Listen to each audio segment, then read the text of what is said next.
Hi, everyone. Welcome back to the Earth Dawn Survival Guide, a podcast for all disciplines, paths, players, and game masters and enthusiasts like Josh and myself. I am Dan. I am Josh. And on today's podcast, we will be discussing all things geological, because we're going to talk about the Brothers of Stone path. Yes, we are making our first foray into covering the paths that are in the Mystic Paths book. And not just the solo disciplines of Shaman and Gauntlet that were all new. These are right. We actually did cover those previously. We did cover those previously, but those were full-blown disciplines that were in that book. So we had to do those special first because we did all the disciplines first. Now we're going to talk about the individual paths people can join, characters can join, and what it means to be part of this path, and exactly how to go about doing so individually. So we'll cover the Brothers of Stone today, and we'll hit the other ones later on. And we're going to mix them up, not necessarily do them all in alphabetical order, like we've done everything else. So let's get into the weeds. So actually, before we get to that, let's remind everybody where they can get a hold of us. It's edsgpodcast@gmail.com. Yes, we're going to do some more dragon stuff later on as well. So if you have more dragon questions that didn't get answered, feel free to get a hold of us. Other than that, Josh, please remind everybody what these paths are, or the nature, how they came about, kind of the game mechanics for it, and all the nitty-gritty details. Because we can finally get into the weeds on these. So, one of the things that existed in previous editions, people that might be aware of, was there were some more specialized disciplines. For example, the Horror Stalker. Oh, yeah.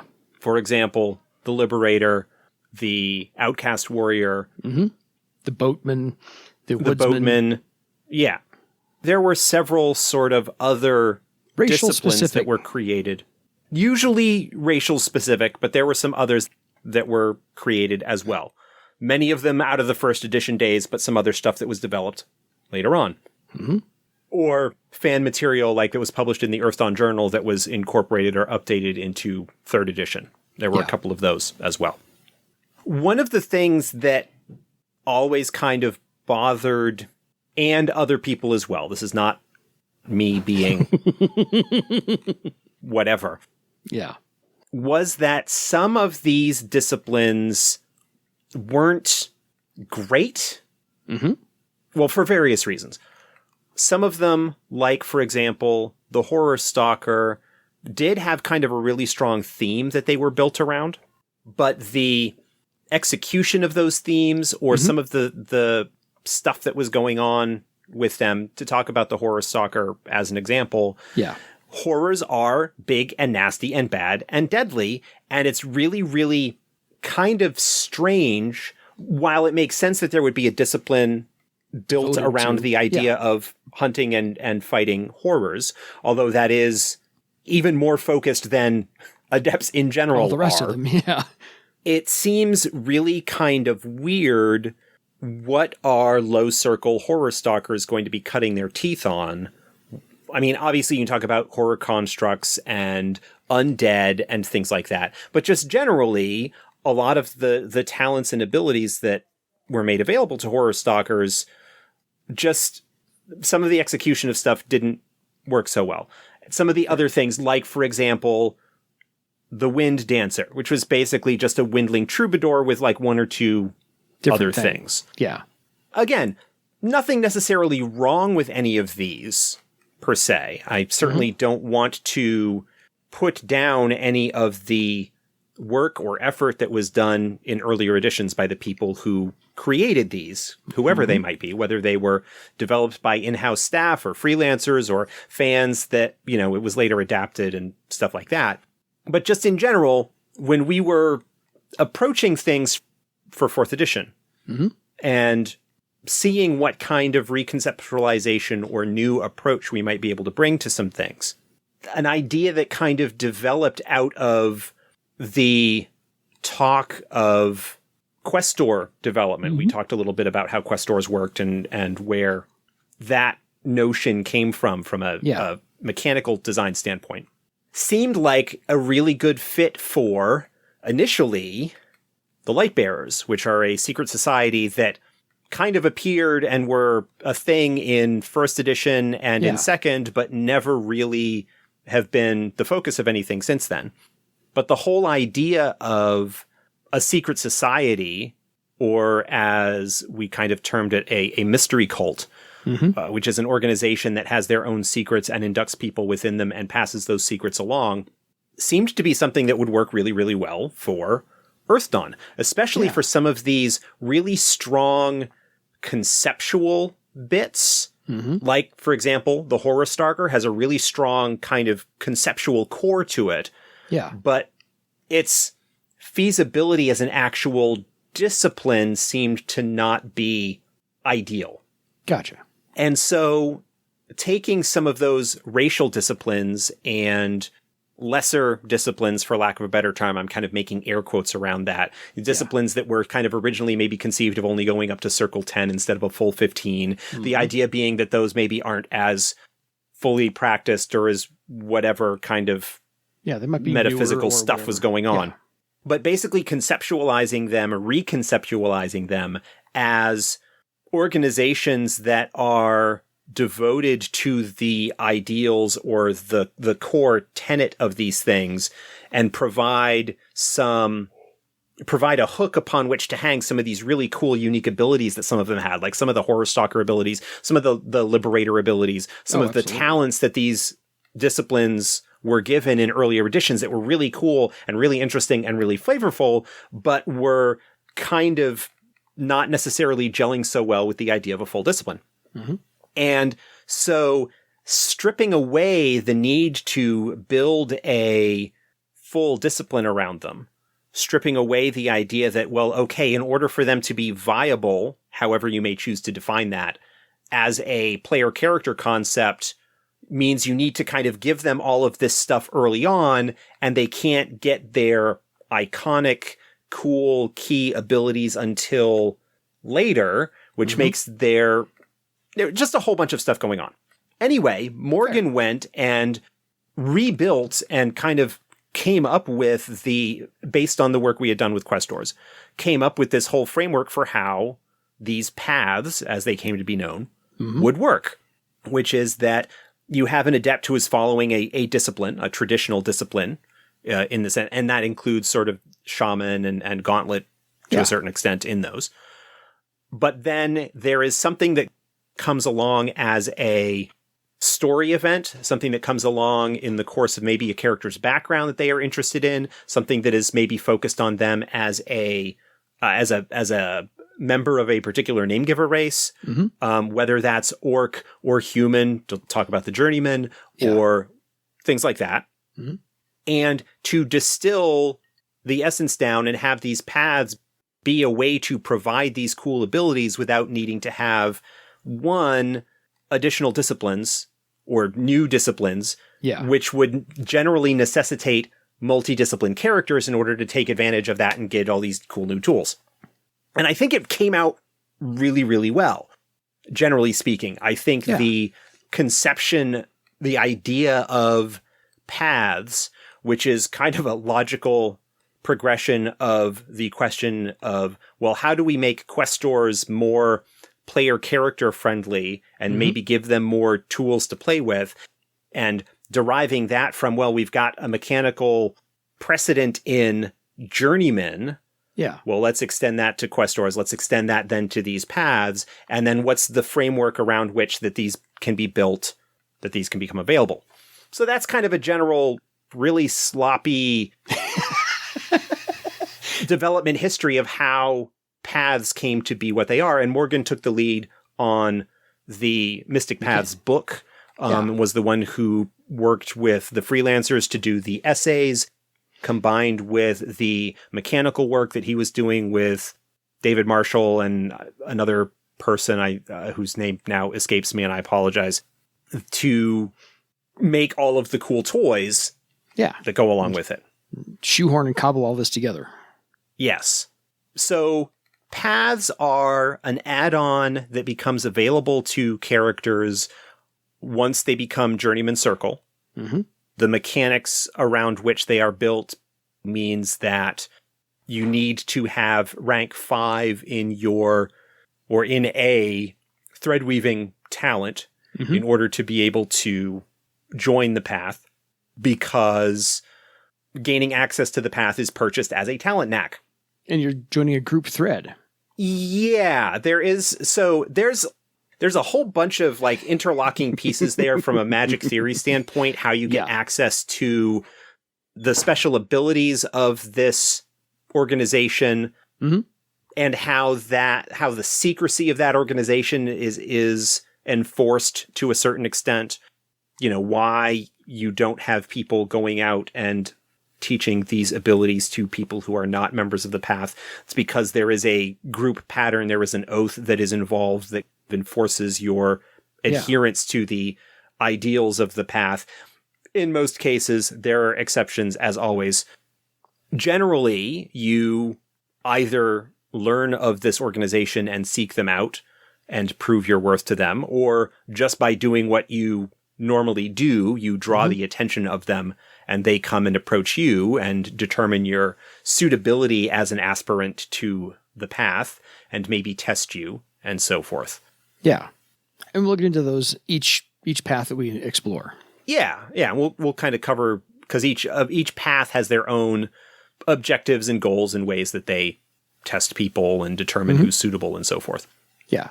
But then there's a role-playing and in-setting story-based method to gain access. Obviously, the exact amount of hard work that a game master can require, how many hoops they require the character to jump through in order to get access to it, can vary depending on the table. That's fine. But generally speaking, barring the outcast, which is a special case in so many ways, the character needs to prove themselves and be inducted as a member of this organization. Therefore, they purchase the knack, basically. They get taught the knack by whoever is inducting them into the path.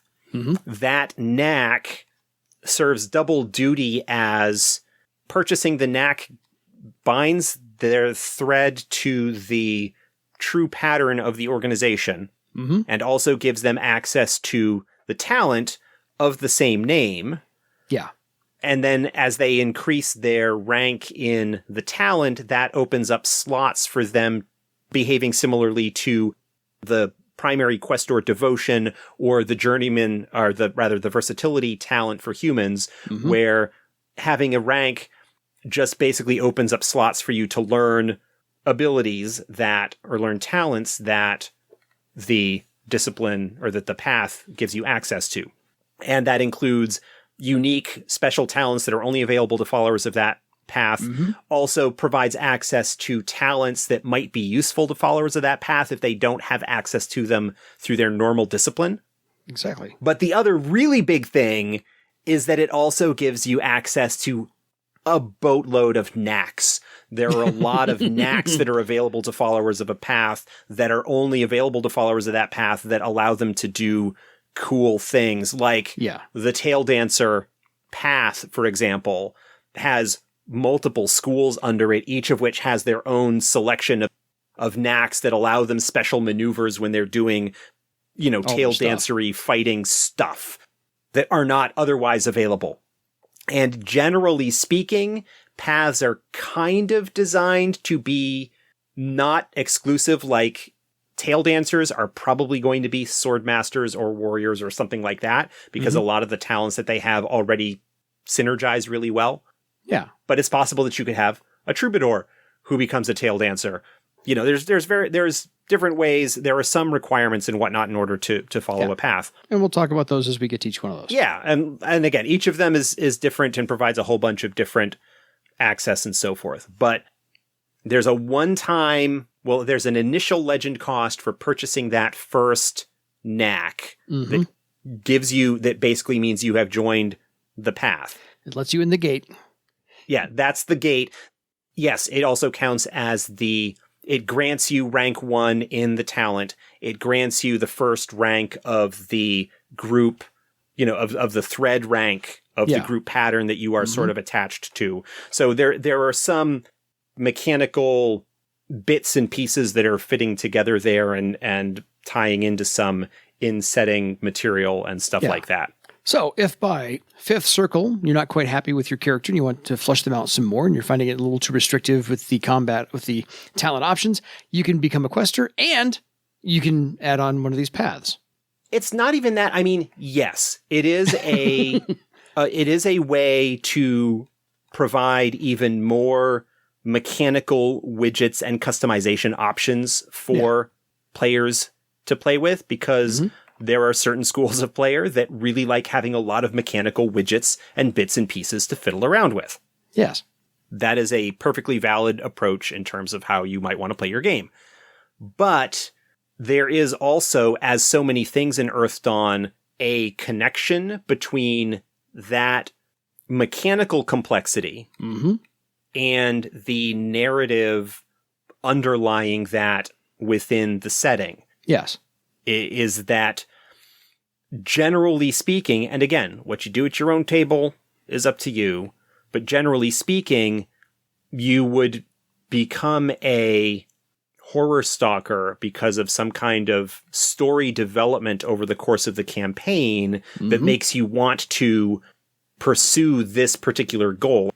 Yeah. One of the things about paths, and this is something that was also kind of an issue with the old discipline versions of these, like Horror Stalker or Liberator or a couple of others, Purifier, is that because of their focus on this particular key aspect of them, I'm sitting here like making waves with my hands, and of course, only I can see this.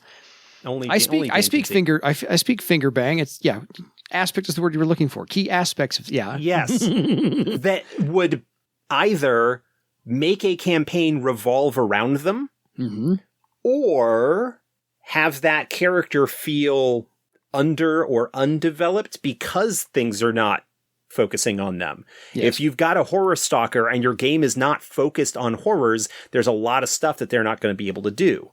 If you've got a liberator, you're generally going to be wanting to deal with slavery in a rather direct fashion, at least in the previous iterations of this. When we get to particular 4th edition updates, we'll talk about some of the expansion of ideas that kind of went in to make them a little bit more broadly applicable. But in the same kind of way that potentially an air sailor adept or a cavalryman adept has their story revolving around a particular thing, that if it is not part of the game or is not part of the campaign, might make those characters feel a little bit underappreciated. A little bit of the reason why Sky Raider was adapted for 4th edition the way that it was, to try and reduce a little bit some of that reliance on the airship as a core concept. Yes. Similar thing kind of happens with paths, is that, if you are going to be following a path, you are making a conscious, focused choice about at least a certain aspect of your character's story and story development that should be reflected in the campaign and what goes on in it. For some paths, it's a lot easier to accomplish than with others, but we will get into that. So let's get into that, because we're, 20 odd minutes in or so. We can kind of break down the Brother of Stone, I believe. And one last thing before we get into that. If my explanation was not coherent enough, if you have any particular questions, or email even better, like if you have specific questions, feel free to send them in and ask them. It is a lot easier in some respects for me to address a specific question than it is a more general one. Because, look, if you're still with us here after 75 episodes, you understand how I answer questions. It is a lot easier for me to be specific, provide examples, and I can cover that. I'm going to develop a hand signal I can give Josh for land this plane, because you are circling the field. But after 75, I still like hearing Josh explain it all, so it's okay. Send those in. Please all right, send those in. Brother of Stone. Brother of Stone. So is this an offshoot of what the Purifier used to be? I think it is. Yes, the other aspect of the development. So the obsidimen racial discipline. They only had one. In 1st edition was the Purifier. Which I loved. The Purifier was a little bit chimerical? That's not the word I'm looking for, but like, is the Purifier an obsidimen thing? Or is it a cleansing the earth thing? Yeah. When Morgan was going back and looking at the Purifier, there were a couple of strong themes that came out of that. Mm-hmm. One of them is the obsidimen thing. Yeah. Another is the cleansing the world of horror taint thing. Mm-hmm. And there might have been a third thing. Oh, the third thing of the Purifier of the original Purifier was the obsidimen strong punchy good. Yeah. Mm-hmm. So each of those kind of Splintered themes of the old school Purifier got broken out into their own thing. The strong punchy obsidimen thing got turned into the gauntlet. Gotcha. In part. Like, it was part of the inspiration for the gauntlet. Obviously, the gauntlet went a lot farther. Yes. But the gauntlet grew out of the idea of big, strong, slow, punchy dude. Mm-hmm. So that then leaves us with the obsidimen thing and the Purifying the earth thing. And it seemed kind of weird to not necessarily allow the purifying the earth thing to be available to other name-giver races. Yeah. In a similar way that the whole traveled scholar idea seems weird to limit to just dwarves, because there's nothing inherently dwarfish about it. And so the purifying the earth thing got kind of broken off into its own thing. It's a different approach. It deals with horrors, but in a different way than the Horror Stalker does, and in a different way than, say, Questors of Jasperi might, although there's certainly places where they synergize and might be working together on a goal. Well, let's take the obsidimen stuff. Yeah. What is it that's unique about obsidimen that can be taken and fleshed out as a organization, as a secret society, as its own unique brotherhood? Yes. And what kind of cool toys can we give them to kind of play along that notion? Exactly. So what this has morphed into, if I can summarize, I can't say quickly, but summarize it all, is the Brothers of Stone see the horrors as not only a threat to just name givers, but a threat to the earth and the land and the water itself, and that they have their corruption stems more than just to name givers. It absolutely despoils anything that they touch. And so there is a communal foundation for the Brothers of Stone based upon the respect of and for the earth itself as another victim of the horrors. So if you support the earth as a living being Gaia theory, then yes, then the horrors have polluted the earth herself. And so they also look at that there's no difference between obsidian from one life rock or another life rock. They just happen to be different places that they were birthed from. And so they treat one obsidian like they treat all obsidian, exactly the same. So there's no distinction among the Brotherhood themselves to go, well, you're from that life rock, therefore you're a step down or a step up from anybody else.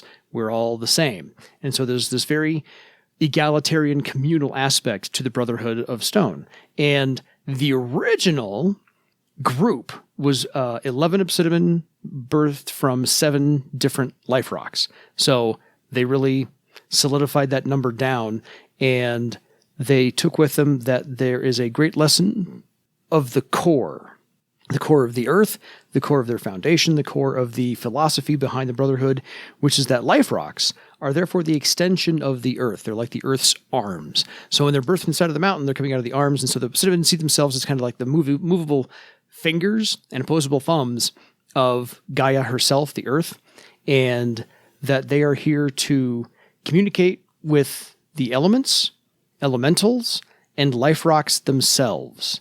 And all obsidian therefore are connected to each other through the earth. So how's that for a heavy trip for you?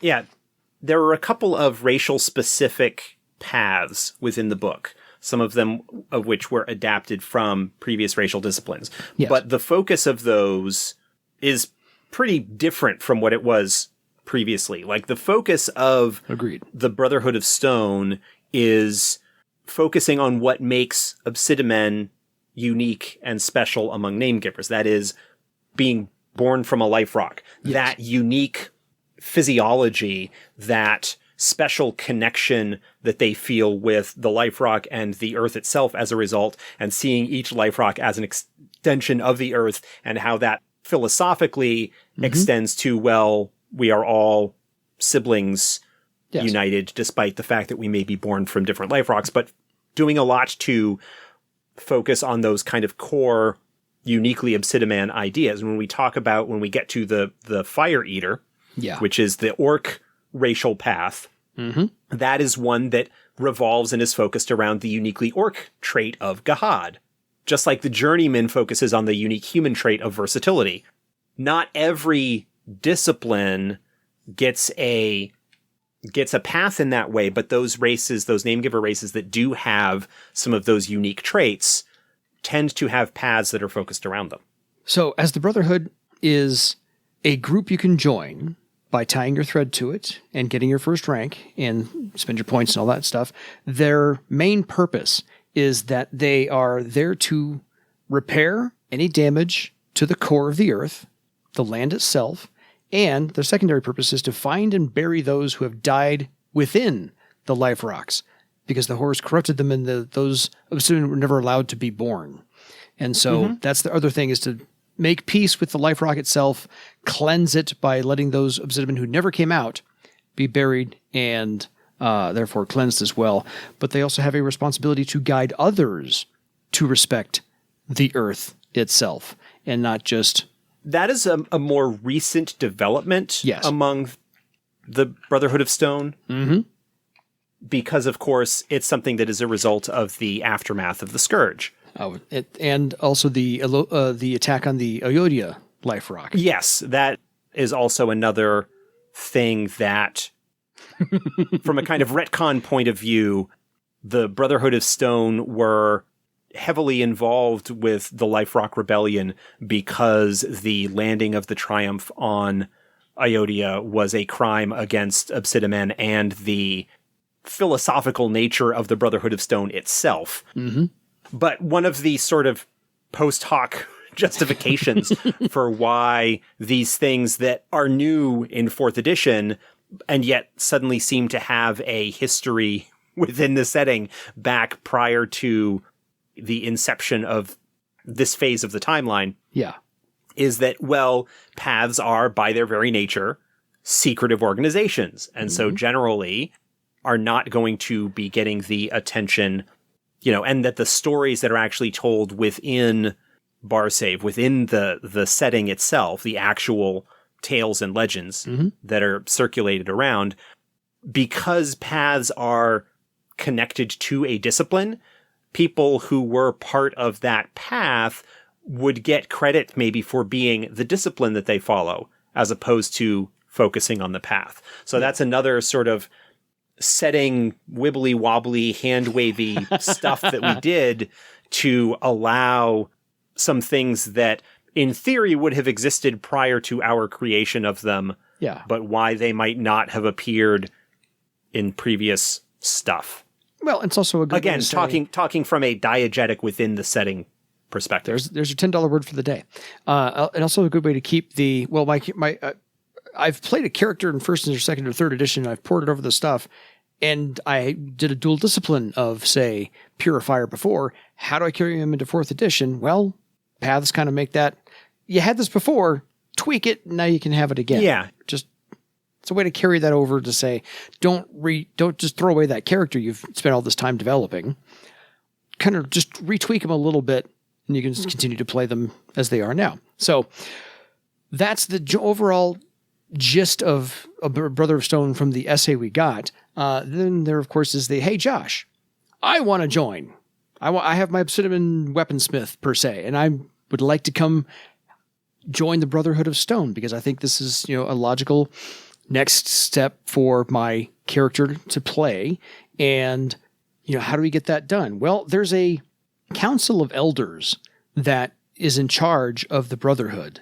And if they deem you, I can't even say worthy, but you have to interview with them, or actually interview with 3 members that are rank 5 or higher. And you spend a whole day just being interviewed by them. And they have to like your answers because they deliberate for a little while, then they come back to you. So it's sun up to sundown questions from, 3 other obsidimen or members of the group that are asking you questions. And I've been on an hour-long interview. I can't say I've been on a 12-hour-long interview. Well, by 3 different people. That's a lot. You're an obsidiman. To crib from Tolkien here briefly, there is a certain entishness to the obsidiman where they take a very long time, and anything worth saying is worth saying well, and it takes a long time, and obsidimen by their general nature are patient and slow. And so while yes, you or I might start getting a little bit fuzzy-brained after an hour-long interview, this thing for the obsidimen, if you cannot reflect the patience and thoughtfulness that is the hallmark of obsidimen nature in some respects, at least as this organization perceives it, then you are not worthy to join it. Yes. That is the particular method by which the Brotherhood of Stone sort of initially determines whether a candidate would be suitable or not. Yes. And then once they have made that decision, whether that comes with a recommendation from an existing member or whatever, then the initiate is tasked with an ordeal. Yes. And this is something that is kind of key to the whole paths thing. That is that the aspirant is given a task, is given some kind of job or mission or goal other thing or goal that they need to achieve in order to demonstrate their worthiness. And the style of the ordeal, of course, depends on the particular path. Obviously, in the case of the Brothers of Stone, that is going to be something largely revolving around Liferocks or that sort of thing. Maybe it's going to find a Liferock that has not been heard from since the Scourge, or any other number of things. But these ordeals are actually something that should be worked into an ongoing campaign. I don't think really that they should be hand-waved. No. Much like recovering or learning the key knowledge of magic items, they are something that a game master should work into the ongoing story of the campaign and make the focus of an adventure, or something that is an aspect of an adventure that the group is working on. Because again, paths should be telling you something about the kind of game that the player wants to be involved with, the kind of story that they want to be involved with. And so you should provide that to them. But in order to advance in rank in your path, you need to undergo an ordeal at each step of the way. Yeah. In a similar way to how your passion as a questor will require you to undergo a certain trial or test or achieve some kind of end for them when you go from, when you advance in tier. Yeah. Similar kind of case with paths, only it's at every rank that you do that. So these don't necessarily need to be super hard, epic quests. Something is probably just resolved in a session or two as the focus of, or as a side thing on a particular adventure that might be going on. Yeah. But because you are initiated and advanced in ranks as you progress, you need to demonstrate your continued devotion to the path and its ideals, and demonstrate that you deserve it. Exactly. So let's clear this up real quick before I lose track of this one. The Brotherhood of Stone is obsidimen based. Can any other races join this, or is it just obsidimen only? Well, since it's a group pattern, what you do is you go to the back part of the Mystic Paths book. Yes. And you go to the back section of the Talent Knacks chapter, and you get to page 299 of Mystic Paths, which is where the path knacks begin. There you go. Each path has its own knack, and it lists the requirements, what you must be, what you must have in order to qualify to learn that knack. So for the Brother of Stone, yes, requirements are rank 5 thread weaving, because all path knacks are based off of thread weaving. Yes. You must be able to speak obsidiman, Okay, anybody can, in theory, do that. You need to be able to read and write obsidimen. Okay, in theory, anybody can do that. Yeah. Obsidimen lore, the skill, rank 5, so you need to know a lot about being an obsidimen. To even qualify at that point, you need to have invested points and character development. I mean, you can't get obsidimen lore rank 5 at character creation. No. You maybe took a rank or two at the beginning, but you have to have acquired more ranks as the game has gone on. Yes. And you must complete a Brother of Stone ordeal. Now, in theory, there is nothing there that prevents any non-obsidimen other name giver race from becoming a Brother of Stone. If they are showing sufficient devotion to obsidimen ways to be able to speak and read and write obsidimen and to learn that much obsidimen lore, if they can, in theory, impress the elders, from a practical standpoint, you need to be an obsidimen to do it. Like, it's a very obsidiman-y thing to do. Yes. But if you want to, player characters by their very nature are exceptions. Yes. And if you, at your table, want to pursue this, let's put it this way. There are no examples of any Brothers of Stone that are not obsidimen in any published material, and it is very, very, very unlikely that there ever will. Yeah. The idea is that this is the racial thing. That this is the obsidimen racial path. Yeah. In contrast to the Purifier, which has similar kind of things, but is less Liferock focused. Yeah. Fair. So, wanted to make sure that was out there, because I know for journeyman, you have to be a human. Well, right. That's a restriction. Part of that is because you need to have the versatility talent. Ta-da! Much like to be a brother of, a fire eater, rather. Yes. You need to have Gahad, and only orcs have Gahad. Exactly. So, Tail Dancer, you basically need to have a tail, which means it rules out everybody except to Scrang, for the most part. So, wanted to make sure, since the Brothers of Stone sounds really obsidian heavy, not a pun, sorry. It is. Yes, it should be, but there's no explicit restriction like some of the other ones out there. So, we'll get to all the restrictions if there are one as we cover the paths as we go. So, it's 500 legend points to buy the knack. It also costs 2 blood magic damage because you are taking an oath to follow the Brother of Stone path. You are joining that organization and must swear a blood oath in order to do so.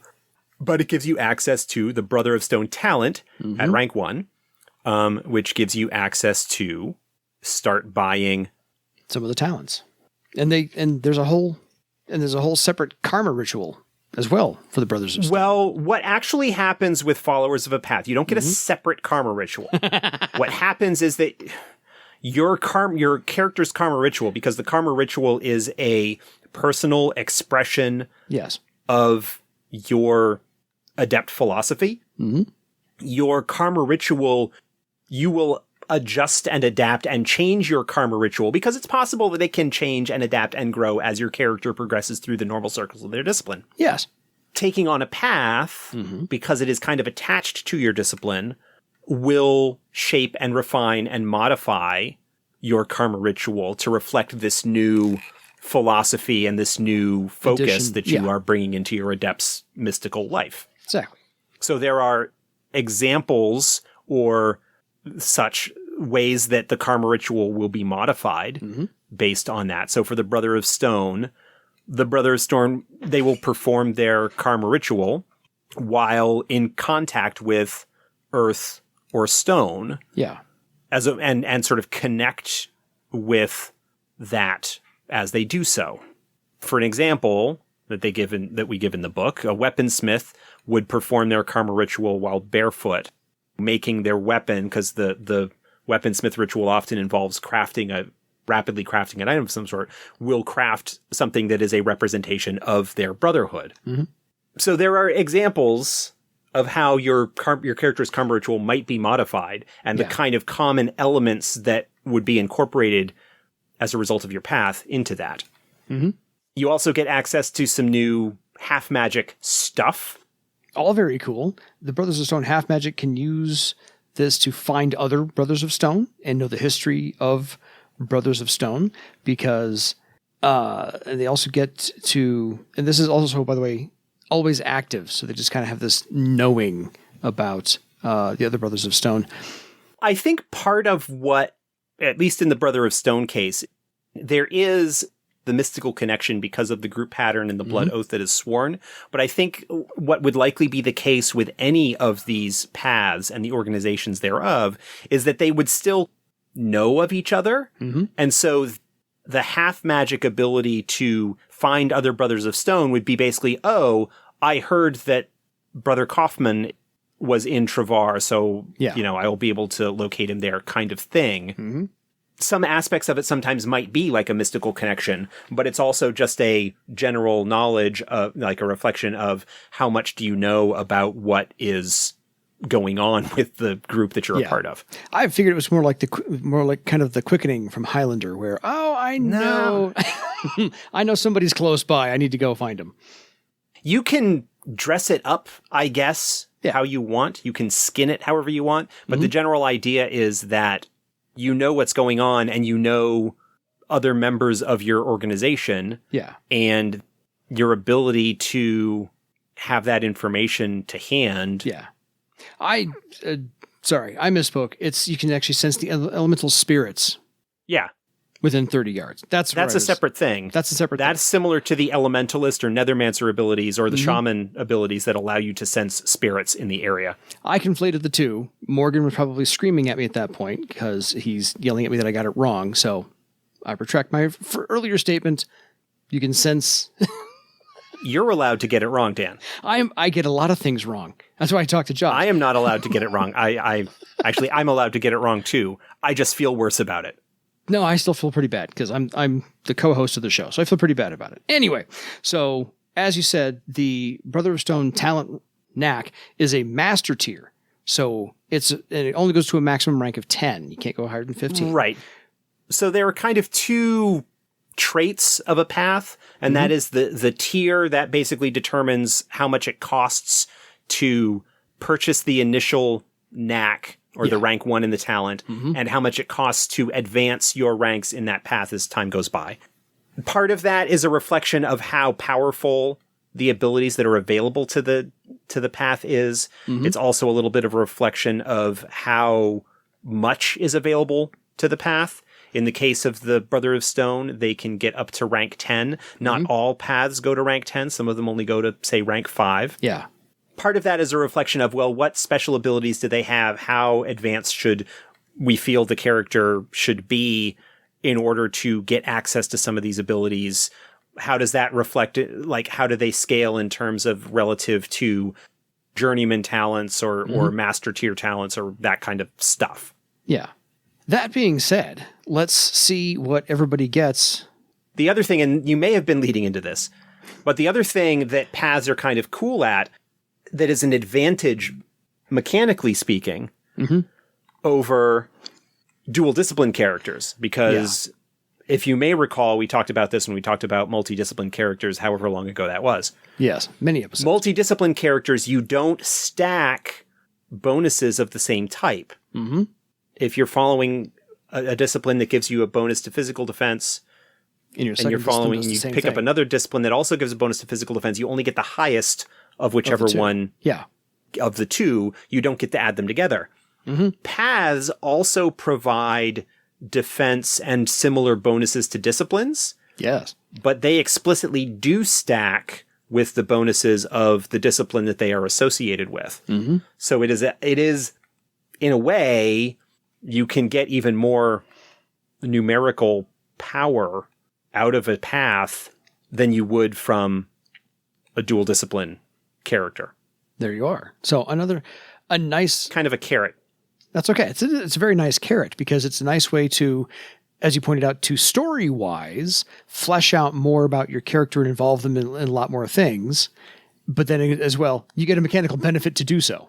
Well, there's the stick that goes along with it as well, which are all of the requirements and restrictions that go along with being a member of a path, which is to say that you are kind of beholden to them. You are part of a group. Yeah. that sort of thing. They take a select few. You're honored to be a part of it, but those are the requirements to get in. But once you get in, yeah, there's carrots there. So let's go with this. Rank 1, you can get a new talent. Rank 2, you get a +1 Mystic Defense. Rank 3, and a talent. Rank 3, right. Talent. Rank 4, +1 Physical Defense. Rank 5 and 6, talents each. Rank 7, plus another Mystic Defense bonus. Rank 8, an additional recovery test per day. Rank 9, another physical defense bonus. And rank 10, another recovery test. So basically you get a talent, you get 10 more talents. One at each rank. Potentially. Yeah. And then you get all these little bonuses as well. So 2 Mystic Defense bonuses, 2 physical defense bonuses, and 2 recovery tests along your new path. Plus access to all of the knacks that are available as a Brother of Stone. Yes. So these are the optional talents you can pick up. And you may already have them, which is fine. You only get 10 of these. So from ranks 1 through 4, you can pick up any of these 4. Astral Sight. We'll get to the new ones here in a second. Astral Sight, Danger Sense, Item History, Navigation, Steel Thought, True Sight, Wilderness Survival, and Wound Balance. And there's 2 new ones that are in this book alone. Deliberate Assault, which is a big, page long. And what is Deliberate Assault? Deliberate Assault, actually, we talked about. Deliberate Assault is a talent that's available to the Gauntlet. It is one of the foundational talents upon which the Gauntlet combat style is built. There is a certain synergy that's available between the Gauntlet, which was historically within the setting, originally an obsidimen sort of discipline and fighting style, but is available to others. Yeah. But Deliberate Assault is a talent that allows the obsidimen, or, if they take it as the Brother of Stone, reduces their initiative in order to act later and gain a bonus to their attack based on the difference between their initiative and the person that they are hitting. Yes, which is awesome. And then the other new one, Earth Bond. Yep. Earth Bond is a healing talent. They can either heal themselves or heal the land. If they heal themselves, they spend a recovery test and gain bonuses. Yeah. They make a test against the difficulty number and get bonuses to the recovery test based on how many successes they score. But since they healed themselves, the land kind of is depleted a little bit of its energy. So they're drawing on the energy of the earth to heal themselves. Yeah. Other way around, they can try and heal the land. It's as if they cast Purify Earth and Purify Water. The Earthbond test is considered the spellcasting test for the purposes of the stuff that those spells do. Yeah. So I find that a great storytelling use of a talent to say what happens to you or the earth itself is a nice give and take. And so other people can see that effect. So it's a nice little storytelling tidbit to throw in to the game as it happens. And then, so that's what you can get at, ranks 1, 2, 3, and 4. Any of those that you want. And why would you not take the last 2? So at rank 5, 6, 7, and 8, there's 4 of these options as well.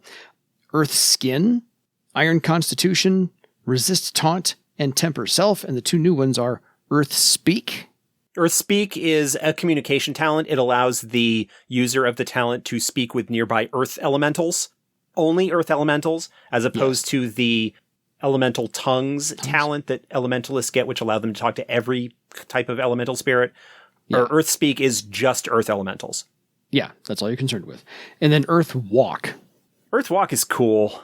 Earth Walk is great.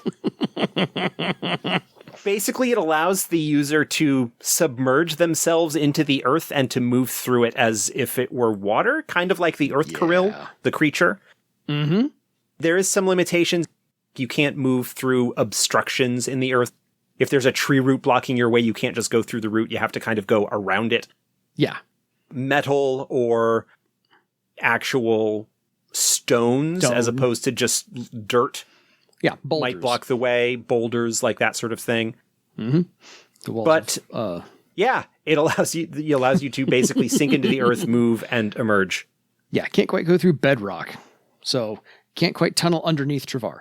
It lasts up to the adept's rank in minutes, and they can pay the strain again at the end of the duration to continue that use of it. Yeah.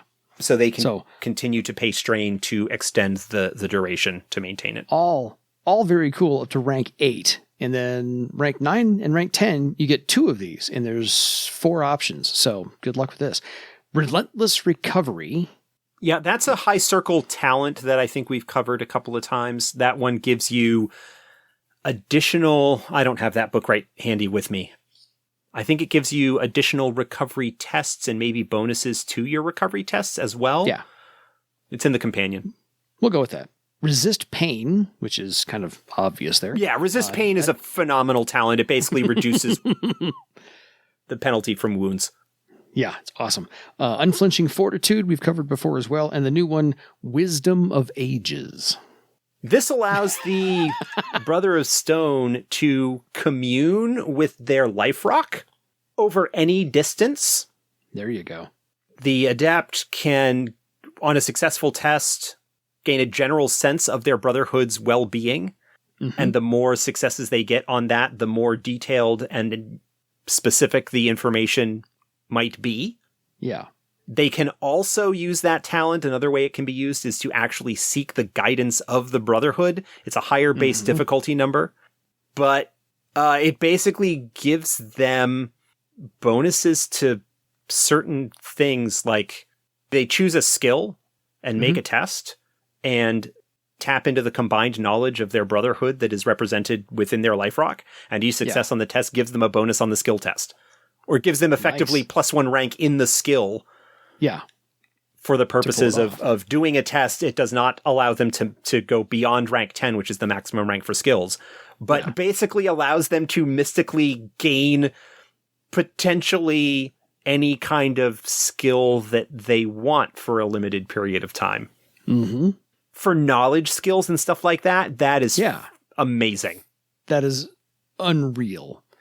But yeah, they don't need to have the skill in the first place in order to use that. It also doesn't provide access to any like knacks or other inherently magical aspects. It is actually just granting them the mundane skill. Yeah. They have to spend karma in order to fuel it, but don't get to add karma dice. Well, and there's a stick to that as well. You can't just keep asking until you get it right. You can only ask like once per day, and then wait till the next sunrise to ask again. So it's not like I'll just tap into this computer database over here and access the skill I want, like the Matrix. No, this is, you get to ask, for one thing. It's incredibly, incredibly powerful. It's hence badass. Its limited usage. Yes. Potentially game-breakingly abusive. But it's really, really cool and flavorful and thematic that by the time you are a rank 9 or 10 Brother of Stone, you are you have cultivated a very strong connection with your Liferock, and being able therefore to mystically tap into the knowledge that is contained within your Liferock, which has the combined life experience of however many obsidimen it might have had over the course of its centuries of existence. Yes. It's just really freaking cool. Yeah, because it's like, because in the essay it says it's like talking to your mom, her mom, her mom, and her mom all at the same time. And then, of course, all of them, all the ancestors, period, that have ever been part of that Liferock. Yeah, that's dozens of people whose knowledge you can lean upon. So, one last thing I want to run through here, because that's the last of the abilities of the talents that are available. Yes. Because there are just a lot of them. I'm not going to go and run through all of the knacks that are potentially available to Brothers of Stone. However, I do want to highlight the Brother of Stone knacks. Knacks that are gated off of based of your rank as a Brother of Stone. And this is something that's available to most of the paths that allows them basically additional karma spending abilities for most of them.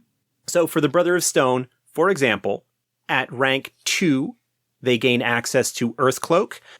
Oh, there you go. The Brother of Stone can spend a karma point on tests to conceal their presence in a primarily rocky area. They have to be in direct contact with the earth, but it allows them to spend karma to basically help camouflage themselves. Nice. At rank 3, they can spend a karma point on a test to detect or find things which are in contact with earth or stone. So it basically sort of enhances their searching ability within areas that are in line with their style. Yeah.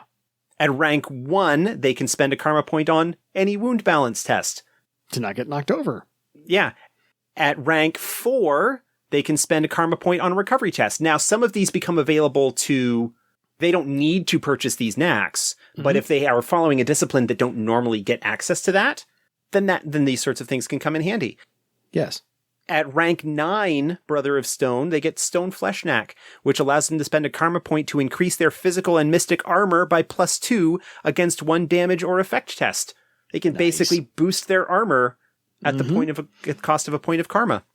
Which almost no one else can do. Yeah, it needs to be used before they actually know the results of the test. Yeah. And it can only be used, a certain number of times per round, but at rank 9, you're already... And if they are affected by Earthskin, the effects actually last until the end of the round. Nice. So they only need to spend 1 karma to get its effect for the entire round.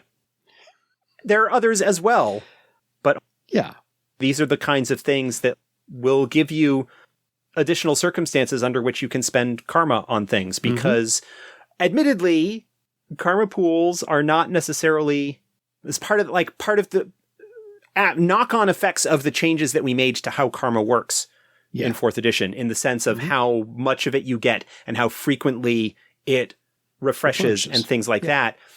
When you get a whole bunch of different ways that you can spend karma, it starts becoming a consideration again. Am I going to spend karma on this stuff? When you are a low circle character, first circle, second circle, you don't have a very large karma pool. Yeah. And so you are kind of end up being a little bit careful maybe about what you're spending your karma on. As you get into higher circles, particularly into higher journeyman or low master or whatever, your karma pool has gotten a little bit larger and you may be a little bit more judicious in its use. But now we're going to throw in potentially a whole bunch more ways that you can spend karma just to make your life more complicated. And again, none of these are required. I mean, obviously they're knacks. It does cost legend points to earn them. But if there are some cool things... It's a one-time cost. Like you're a troubadour, Brother of Stone. You might not be able to spend karma on a recovery test. Well, now you can pick up a knack that allows you to do so. Yeah, exactly. And like I said, to Josh's point from a lot earlier, this is a story to add to your character, to enhance your character and the game itself.